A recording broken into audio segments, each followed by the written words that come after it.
Okay guys, welcome to sunny California, North Hollywood. We're in Glendale right now shooting this.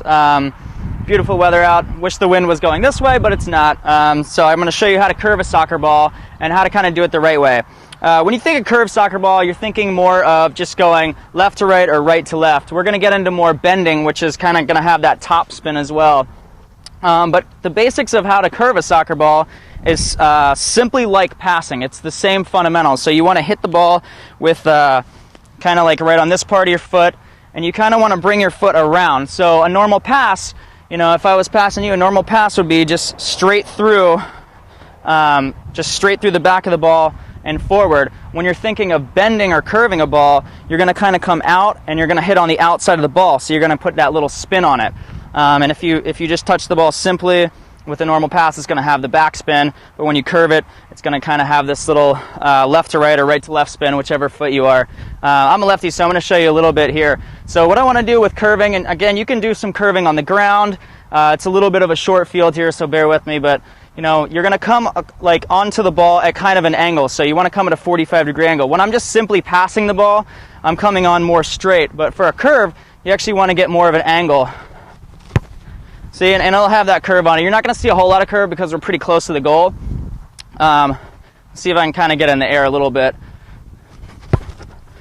See, so you'll see a little bit of curve again, and the wind's kind of going against us here. But that's the basics. Is you want to be able to hit it with the inside of your foot on the very, very outside of the ball, and then you want to bring your leg around. You kind of want to bring your leg almost across the body because that's what's going to give it a little bit of curve here.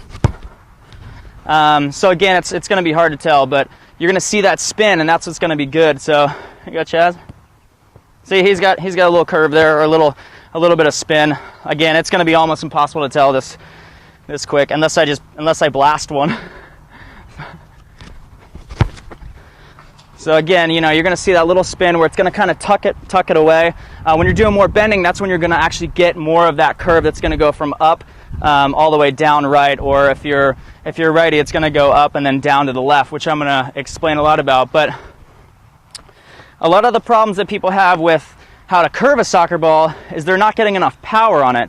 And what they're doing is they're actually hitting the ball too far over on the outside of the ball, where you want to hit it here and you want to follow through and push it. So when you follow through and push it, it's going to have that little kick.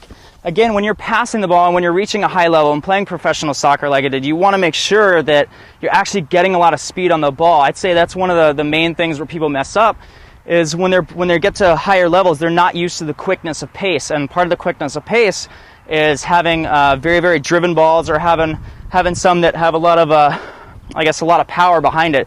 So even if you're doing a simple pass, you know, you should put a little nice trap, Chaz. You should put a little bit of power behind it, and the same is true with chipping, and the same is true with curving. You know, you want to make sure that you're not just giving it like this little curve like that. You actually want to make sure that you got some pretty good pace on it. So again, that's just kind of how, and that works for shots too, because one of the things that I like doing is I like bending the ball away from the goalie. You know, 65% of all goals are scored by placing the ball. You know, it's something I teach in my course, but you don't always need to go crazy. But you know, when a curve is good for that type of shot, or bending it around the side down the field to your forward that's coming onto it. So again, that's just the basics of how to curve a soccer ball. We're going to teach you some other stuff as well.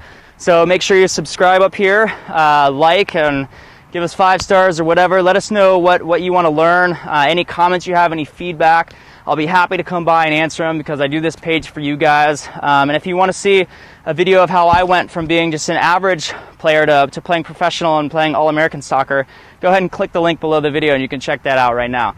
Thanks, and I'll see you guys in the next lesson.